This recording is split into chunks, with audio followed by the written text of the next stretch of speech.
Buenos días, soy profesor de Historia del Arte y hoy vamos a hablar del escultor Aniceto Marinas, muy importante, este escultor segoviano que desarrolló buena parte de su vida en Madrid y en otras ciudades de España, donde hemos encontrado. Viene de una ascendencia humilde y francamente es realmente sorprendente todo lo que hizo y la dedicación que le inculcó. Es toda esa parte de que se le ha considerado prácticamente como alguien que ha enseñado a la gente historia e historia del arte, las dos cosas, gracias a sus esculturas, casi a modo de lo mismo que podríamos tener en el románico, precisamente con esas grandes portadas retablo donde no sé en qué iban hablando directamente de elementos de la Biblia. Aquí hablan de los héroes de la historia de España, incluso también de imágenes religiosas. Es toda una lección a seguir y a continuar. Ya a los 17 años, en 1882, entró en la Escuela de Artes y Oficios de Segovia, donde asistió a las clases del pintor de historia Emilio Subrier y también del dibujante Pedro Subirats, del cual se llevaba muy bien y consiguió también un arte muy particular.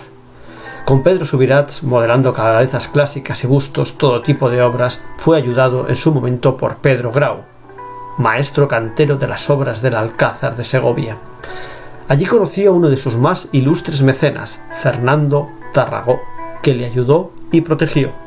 Más tarde fue pensionado por la Diputación de Segovia para cursar estudios superiores en la Escuela de Bellas Artes de San Fernando de Madrid. Se le puso como condición que a los 4 años tendría que ganar por oposición una de las plazas de la Academia Española de Roma, y a los 3 años obtendría la segunda medalla en la Exposición Nacional por su San Sebastián Mártir. A comienzos del 4º año de beca hizo oposiciones para la pensión de Roma, ganando la plaza. Tuvo como profesores de escultura en la Academia de San Fernando a los grandes maestros Juan Samso y Jerónimo Suñol. En 1890, en el año de la pensión en la Ciudad Eterna, llevó a cabo la obra titulada Descanso del Modelo, presentándola en la Exposición Nacional de Madrid, logrando otra segunda medalla, y con la misma obra obtuvo en la Exposición de Múnich la medalla de oro. También presentó otras obras como pensionado, Ulises y Sansón, que veremos más adelante, rompiendo sus ligaduras. En 1892 envió como pensionado una obra muy importante, el Grupo del 2 de Mayo, que decora precisamente en la ciudad de Madrid, una más tarde fundido en bronce y la cual obtuvo la primera medalla en la Exposición Nacional de aquel año.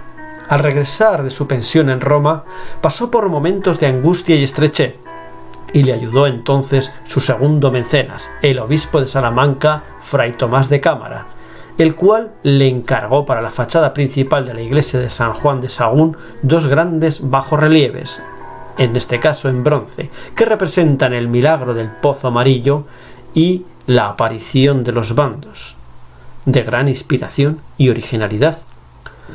Posteriormente realizó momentos importantes por concurso, como el de Legazpi, en Zumárraga, Moreno Nieto, en Badajoz, Concepción Arenal, en Orense, Guzmán el Bueno, en León, Velázquez y el Héroe de Cascorro, en Madrid, que veremos más adelante. Al fin y al cabo, todos ellos ejecutados en bronce en la década de 1890 y comienzos del nuevo siglo XX, que le dieron prestigio y notoria fama.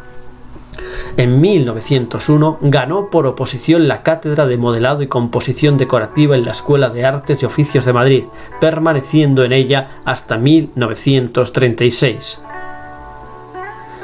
En 1903 fue designado académico de número de la Real Academia de Bellas Artes de San Fernando.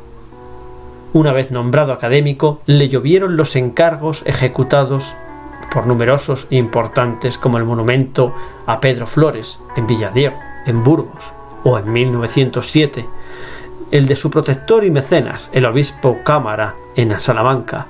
En 1908 el soberbio Daoíz y Velarde en Segovia frente al Alcázar. Posteriormente llevó a cabo excelentes y grandiosos monumentos, como el de las Cortes de Cádiz, en el propio Cádiz, y la Constitución de 1812.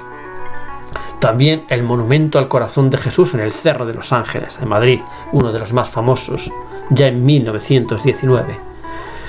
En el año de 1926 consiguió la medalla de honor de la Exposición Nacional de Bellas Artes por su grupo Hermanitos de Leche.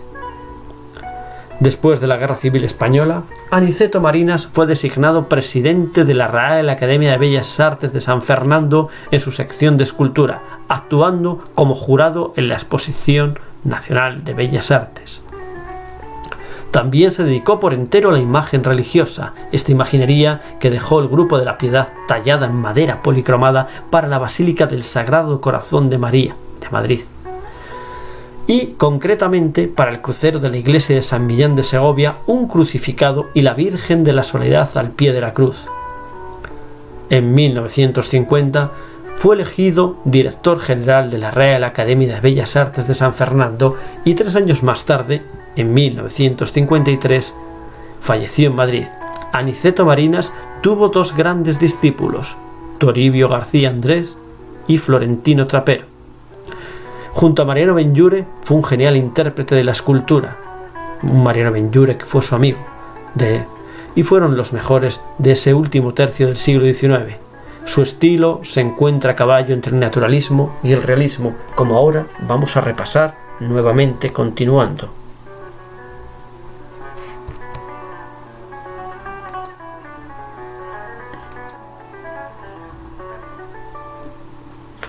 Muchas de ellas, desde Velázquez, Cascorro, La Libertad o en ese Cerro de los Ángeles, que es las que conocemos también dentro de Madrid, se encuentra por toda España, pero principalmente Madrid fue uno de sus lugares. Si tenemos que ponerle cara, que sea de su propia mano. Fue todo un maestro en la realización de grupos escultóricos y logra transmitir ese sentimiento, el dolor, la tragedia, el momento histórico, la fuerza que a veces es tan desgarradora y que en definitiva nos va a llevar directamente. Los personajes históricos como este 2 de mayo que acabamos de ver tienen esa perfección junto con esos detalles como en Velázquez, incluyendo esos bigotes, ese sentimiento. Y el sentimiento que incluso lleva en la última parte de su vida a las tallas de carácter religioso.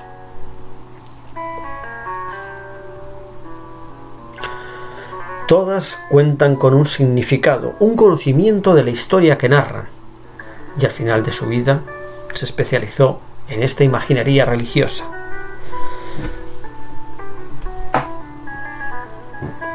Como vemos aquí, la Piedad precisamente del Sagrado Corazón de Madrid. En este breve homenaje también vamos a hacer un poco ese repaso cronológico que hemos empezado haciendo. Podríamos salir desde 1881 con 15 añitos haciendo estos majos. Ahí, desde niño destaca con esa habilidad para esculpir figuritas de cera. Estos majos madrileños que ya se encuentran en este Museo de Historia de Madrid. Con 19 años llega a Madrid con una beca de la Diputación de Segovia para estudiar en la Real Academia. Con 22 años, segunda medalla de la Exposición Nacional y con 24 esculpe a este Sansón. Vean la torsión, el movimiento, la fuerza del clasicismo.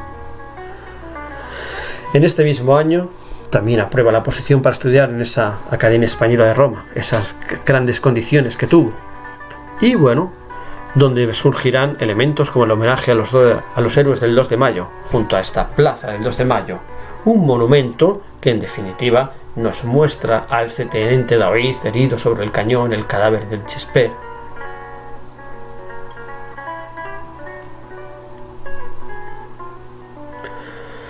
Una obra en la que logra la primera medalla en la exposición con esa forma helicoidal, solo 27 años.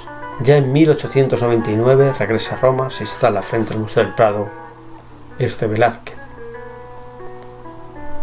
Queda determinado por una serie de cosas. La ubicación de la estatua, para armonizar un poco con la fachada del museo, es importante, más los elementos representativos de todo un Diego Velázquez, que va desde la paleta, los pinceles y por supuesto, como caballero de esta Orden de Santiago, la capa y la espada. Entrando ya en el siglo XX, se instala en el rastro el monumento al héroe de Cascorro, Eloy Gonzalo.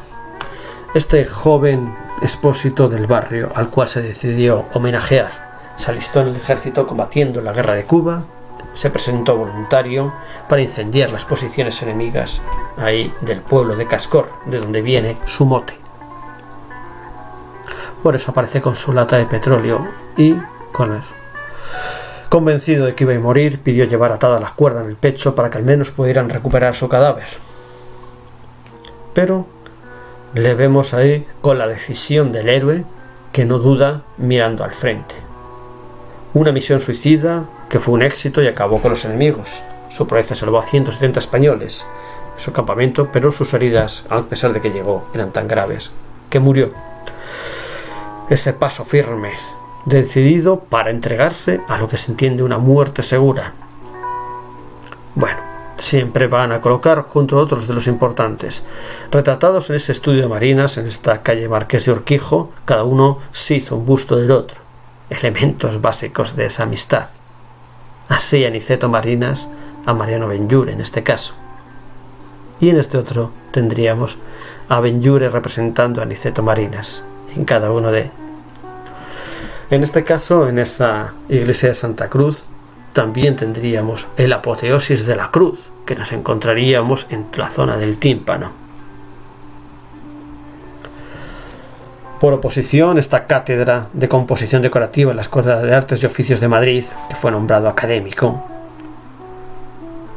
y en esta carrera meteórica, al fin y al cabo, también el monumento al atentado contra los reyes Alfonso XII y la esposa. El monumento fue desmantelado en la Segunda República y quedan restos de su pedestal y se considera desaparecido. Si tuviéramos que hacer una reconstrucción de aquel viejo atentado fallido contra los reyes, este constaba de una imagen de la Virgen sobre un gran pedestal, un ángel custodiando las lápidas de los 30 muertos del atentado. En la actualidad hay otro monumento de Federico Colar Valera. En cualquier caso, el monumento al Sagrado Corazón en el Cerro de los Ángeles es posiblemente de los más importantes y se le encargó esculpir la imagen de Jesús. Sin embargo, este no es el monumento original, ya que fue destruido en 1936. Al comenzar la guerra civil, 5 jóvenes fueron asesinados por defender el monumento. De poco sirvió después. Los milicianos republicanos fusilaron la imagen y dinamitaron el conjunto artístico. La imagen de Jesús quedó totalmente destruida. Solo se conservan algunos restos frente al actual. Este grupo representa a la caridad, con una religiosa guiando a los niños. Ahí se pueden ver el rostro de los 2 niños. Fue imposible la restauración del monumento y se tuvo que erigir uno completamente nuevo. En este caso, Aniceto Marinas volvió a realizar la imagen del Sagrado Corazón en 1945. El monumento actual se inauguró en 1965. La imagen muestra a Cristo con los brazos abiertos acogiendo a toda la humanidad. Está situado en ese centro geográfico de la península.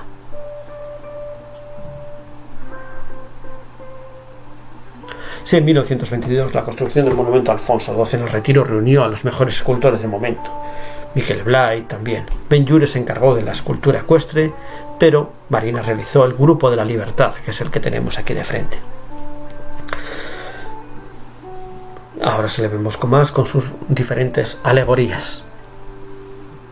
En la última etapa de su vida, sus trabajos se centraron en la escultura religiosa, la iglesia del Sagrado Corazón de Jesús en esta calle de Ferraz, donde encontramos directamente esta piedad donde se muestran los elementos más clásicos precisamente de la imaginería religiosa, el dolor con la boca entreabierta, la parte de casi mórbida de muchas de sus carnaciones, o la imagen del Sagrado Corazón de María en la calle Ferraz también. Quizás el tímpano del Palacio de Buenavista es posiblemente de los menos conocidos, con esta alegoría de España con Marte y la historia, que es uno de los elementos. Podemos encontrar algunas de sus obras en la Real Academia de Bellas Artes, aunque no disponemos de la fecha de su realización.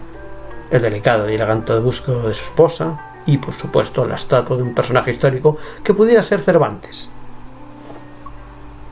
No se puede pasar por alto la gran calidad humana de Aniceto Marinas, que una persona humilde, de orígenes humildes, y que también, poco habitual en los artistas de su talla. Falleció en 1953 y está enterrado en el cementerio de la Almudena, una sepultura que diseñó él mismo.